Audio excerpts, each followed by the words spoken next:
ආයිබෝවන් හැමදාම සුබම සුබ දවසකට ප්‍රාර්ථනා කරනවා. ඉතින් මම තමයි එසේ ලේතිපුත් නාලිකාව. මම එන්නේ ස්විට්සර්ලන්තේ ඉඳලා. ඉතින් හැමෝටම නිරෝගීමත් දවසක් ප්‍රාර්ථනා කරමින් අලුත් මොනවාරකින් හැමදාම වගේ වල කාලෙකට වඩවදිනවා. ඉතින් එහෙමනම් අපි බලමු අද මොනවද අලුතෙන් හදන වීඩියෝ එක කියලා. ඉතින් එහෙනම් හැමෝටම නිරෝගී ටිම් කරලා නිවැරදිකමටම හදමු. මෙතන බිත්තර 14ක් ගත්තා. මම බිත්තර 14 මේක මම ගෙස්ලා 10කට හදන්නේ. ඉතින් බිත්තර 14යි ගත්තේ. ඒ වගේ මේ තියෙන්නේ පොල් කිරි කෑන් එකක් ගත්තේ මම. මෙතන මිලිලීටර් 400ක් තියෙනවා. මේ මිදිලා තියෙන්නේ. මොකද මේ කෑන් වල තියෙන ඒවා මම පිජ් එකේ තියලා තියෙන්නේ. ඉතින් ඒකට මිදෙනවා හෙවි. මේක ටිකක් ඇද මේක ලූස් වෙනවා. හරි. අපිට වටලප්ප මේ ටේස්ට් එක ගන්න කරාබ්ලටි 4යි. එනසා කරල් 5ක් වගේ අවශ්‍ය කරනවා. මේ තියෙන්නේ ඔකට තමයි සාදික්කා. සාදික්කා ගෙඩියක් මේක ගාලා ගන්න ඕනේ. හරි. එතකොට මේ තියෙන්නේ කුරුඳු පොතු. මේ ටිකත් අපිට අනිවාර්යයෙන් මේක තමයි වටලප්පගේ රසකාරකය. ඒ වගේම මේ තියෙන්නේ හකුරු පවුඩර් එක. හරි. මම ගත්තේ හකුරු පවුඩර් කරපේක. ඒ වගේම වතුර චුට්ටක් අපිට ඕන වෙනවා. හරි. මේක තමයි අවශ්‍ය කරන ද්‍රව්‍ය ටික. ඉතින් එහෙමනම් වැඩි වෙලා ගන්න නැතුව යමු අපි ඊළඟ ස්ටෙප් එකට. මේ කුරුඳු පොතු වෙනසල් මේ ටික ඔක්කොම බෙන්ඩර් කරගන්න. බෙන්ඩර් කරලා ඔයාලා සුදු පොට්ටනියකට ගැට ගන්න ඕනේ. මොකද ඒක එහෙම දැම්මොත් පෙරන්න ඕනේ. එහෙම නැත්නම් පෙරලා ගන්නත් පුළුවන්. එහෙම නැත්නම් මේක මේ විදිහට පිටට ගහලා මේකේ පෙවර විතරක් අරගෙන ඔයාලට ගන්නත් පුළුවන්. හරි? ඔයාලා කැමති විදිහට කරන්න. ඉතින් එහෙනම් යමු අපි ඊළඟ ස්ටෙප් එකට. මම දැන් වළඳක් ලිපේ තිබ්බා. මම වතුර ටික ඉස්සල්ලාම දානවා මේකට. දාලා වතුර චුට්ටයි දාන්නේ. දැන් මේ හකුරු එක මේකට දාගන්න. හකුරු එක දැන් ඔයාලා තමත් මුල ගත්තොත් ඔයාලා ග්‍රේටර් එකෙන් ග්‍රේට් කරලා ගන්න. ඒතකොට තමයි පහසුවෙන් මේ විදිහට මේ යනවා. දැන් මේක පොඩ්ඩක් උණු කරන්න මේක දිය වෙනකන්. ගොඩාක් කරන්න ඕනේ හරි. මේක දිය කරන්න. දැන් මේකටම දාන්න මම එනස කරාමේ මම කුඩු කරන්නේ නැහැ. මොකද සමහරක් ගෙස් මම මේක දන්නේ ගෙස්ලට. මොකද ඒක ඒගොල්ලෝ වැඩි කැමති නැහැ අර කරාම්බලට එන සලට ඉස්සරහට එනවට. ඒක තමයි නිකම්ම මේකට දාලා මේකත් එක්ක බකම එක පෙරලා ගන්නවා. හරි. මේ ටික එනස කරාමේ ටිකක් දාගන්න. කුරුපත කැල්ටියක් දාගන්න. දැන් මේක පොඩි වෙලාවක් මේක හැම්බෙන්න ආරම්භ.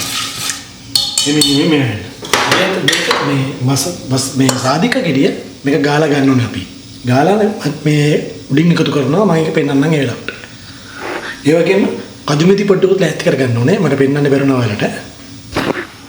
ඉතින් මේ වගේ ලොකු භාජනයක් ගන්න. අරගෙන බිත්තර ටික මේකට දාලා ඔයාලට බීටර් ඇත්තටම බීටරෙන් ගන්න පුළුවන්. මේ වගේ මික්ස් එකක් අරගෙන මික්සින් මේක හොඳට බිත්තර ටික ගහගන්න. බිත්තර ටික හොඳට ගහගන්න ඕනේ.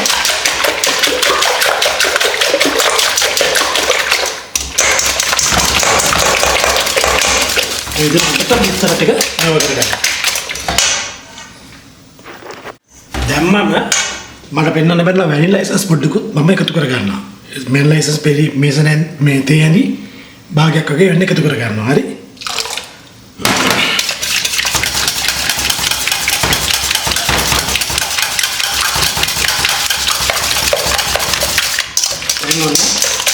බිත්තර කාරි දැන් ඊළඟ ස්ටෙප් වල දැන් සාදිකරියත් මම ගාගෙන තියෙන්නේ. එකෙන් පොඩ්ඩයි ගත්තේ ගෙඩියම ගන්න නැහැ.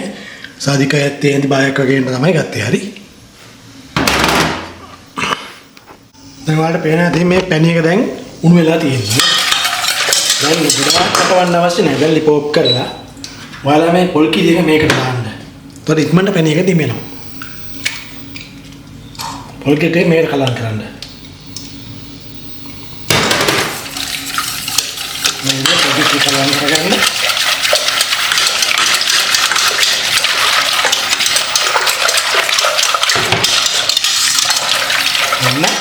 ඊට පස්සේ මේක හොඳට පෙරා ගන්න ඕනේ. දැන් මේක ආයෙ රත් කරන්න මොකද කරන්න එපා. දැන් මේක පෙරලා හොඳටම නිමෙන්න ඕනේ. නිමෙන්න නැතුව දැම්මොත් බිත්තර එක සෙට් වෙන්නේ නැහැ.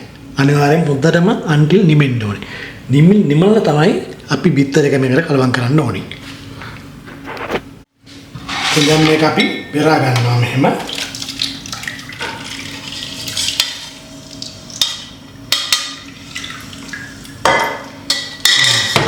දැන් අපිට තියෙන්නේ බිත්තර එක මේකට කලවම් කරගෙන වටලප්පෙන් දාගෙන ස්ටීම් කරගන්න තමයි තියෙන්නේ. දැන් අපි මේක නිමෙනකන් ඉමු. ඔන්න දැන් අපි බිත්තර එක හරි පැණි එක දැන් පෙරලා මේ නිමලා තියෙන්නේ. හරි. දැන් මේකට කලවම් කරගන්න.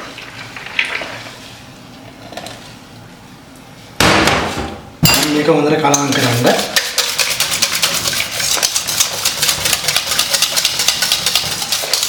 දැන් මේ සාධික පවුඩර් ටිකත් එකතු කරගන්න.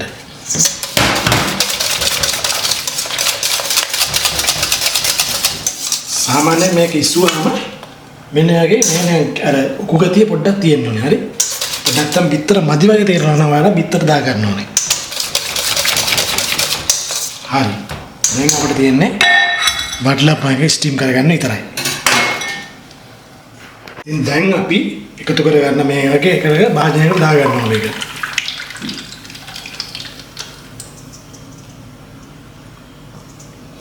ඔන්න.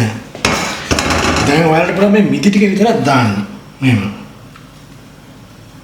මෙහෙම දාන්න. මොකද කජු එක මේකට දාන්න ඕනේ පොඩ්ඩක් මේ වටලම් එක තැම්බෙනකොට.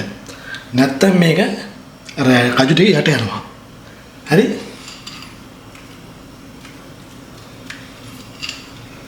බලන්න ලස්සනට ඇතුලේ හිල් හිටින්න පුළු වගේ මේක පිම්බිලා එනවා. ඉතින් එවනම් හදලා බලමු. දැන් අපි යමු ස්ටීම් කරන තැනට. දැන් මම මෙන්න මේ වගේ භාජන තමයි ගත්තේ මේක ලිපේ තියන්න. දැන් මෙන්න මේක බස්සා මෙහෙම මේක ඇතුලට. හරි? ඊට පස්සේ මම මෙන්න මේක මෙහෙම තියනවා. මොකද මේකේ වතුර මේකට වැටෙනකොට තමයි මම මේ බේකින් පවුඩර් එක දාන්නේ. මේ සීට් එක දාන්නේ. එතකොට ඔයාලට පුළුවන් කේසර් කොලයක් එහෙම නැත්නම් මොනවා හරි දෙයක් මේකට උදින් කවර් කරන්න. ඊට පස්සේ මම ඇලුමිනියම් ෆොයිල් එකකින් මේක වහනවා.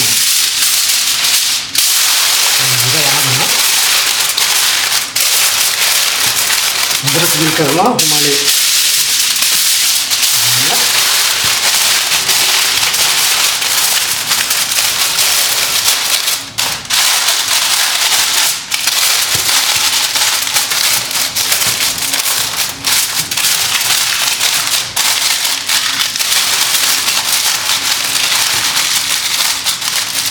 right.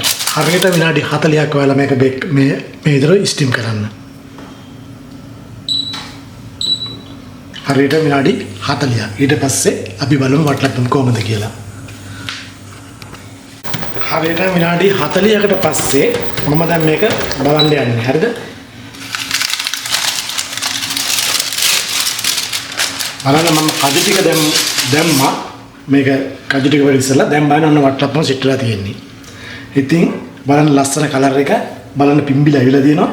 ඉතින් දැන් මේක නිමෙන්න ඔයාලා තියලා තියන්න. වතුර එකෙන් ඇතුලේ බස්සලා තියන්න. එහෙම නැත්නම් එළියේ තියලා ඊට පස්සේ ඔයාලා ෆ්‍රිජ් එකේ තියලා තියන්න ඕන. ෆ්‍රිජ් එකක් තියනවා. ඊට පස්සේ හොඳට කූණුවාට පස්සේ ඔයාලා කවලා බලන්න කොහොමද කියලා මම කපලා පෙන්නන්නම් පසුව.